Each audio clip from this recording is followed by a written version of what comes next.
खुदावन ने तेरे ख़ानदान को वली के बगैर नहीं रहने दिया ताकि उसका नाम कायम रहे। ये दाऊद के बाप यस्सी का बाप था। हमारे लिए आज की पहली तलावत राऊत की किताब उसका 2 बाप 1-3, 8-11 और चौथे बाप की 13 से 17 आयतें मुकस्सा। उस वक्त नोमी के शोहर का एक रिश्तेदार अली मल्क के ख़ानदान में ताकतवर और मालदार आदमी था और उसका नाम बोइस था। और मुवाबी राऊत ने नोमी से कहा कि मैं खेत की तरफ जाती हूँ ताकि जो कोई मुझ पर मेहरबानी करे मैं उसके पीछे पीछे बाले चुनूँ। तो उसने उससे कहा, ऐ मेरी बेटी जा। सो वो गई और एक खेत में दाखिल हुई और काटने वालों के पीछे बाले चुनने लगी। और इत्तेफाक से वो खेत का कित्ता अली मल्क के रिश्तेदार बोइस का था। बोइस ने राऊत से कहा, बेटी मेरी बात सुन कि तू किसी दूसरे खेत में बाले चुनने ना जा। तू यहाँ से ना निकल बल्कि मेरी लौंडियों के साथ रह और जिस खेत में काटने वाले हों उसका ध्यान रख और उनके पीछे जा। और मैंने अपने जवानों को हुक्म दिया है कि तुझे दिक न करें और तुझे प्यास लगे तो बर्तनों के पास जा और उस पानी से पी जो मेरे नौकरों ने भरा है। तब वो मुंह के बल गिरी और ज़मीन तक सर झुकाया और उससे कहा कि मैं तेरी निगाह में कैसे मंजूर हुई कि तूने मेरी खबरगिरी की, हालांकि मैं परदेसी हूँ।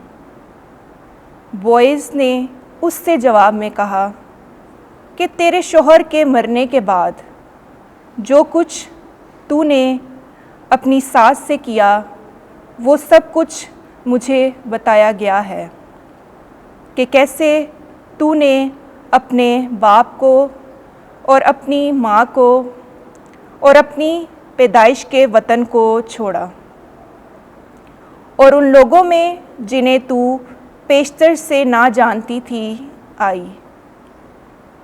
तब बोइस ने राऊत को लिया और वो उसकी बीवी हुई और उसने उससे खिलवत की। तो खुदावन ने उसको हमल दिया और उससे बेटा पैदा हुआ। और औरतों ने नोमी से कहा, खुदावंद मुबारक हो कि जिसने आज तेरे ख़ानदान को वली के बगैर नहीं रहने दिया ताकि उसका नाम इस्राएल में कायम रहे। और वो तेरी जान का बहाल करने वाला और तेरे बुढ़ापे का भरोसा होगा, क्योंकि तेरी बहू जो तुझे प्यार करती है वो उसकी माँ है। हाँ, वो तेरे लिए 7 बेटों से बेहतर है।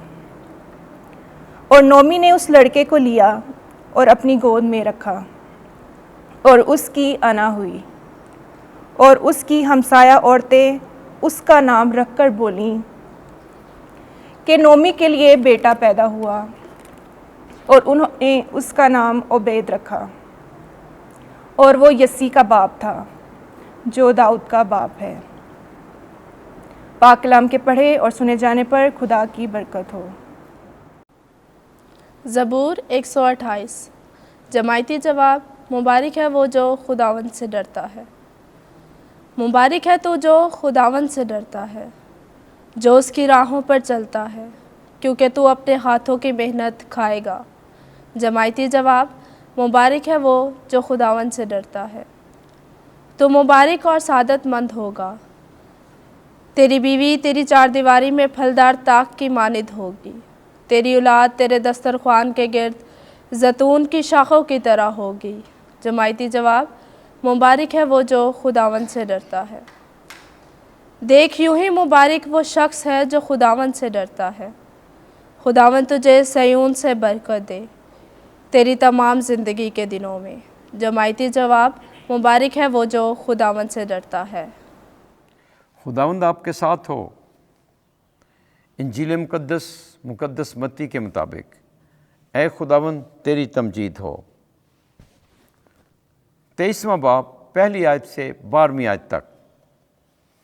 वो कहते हैं मगर करते नहीं।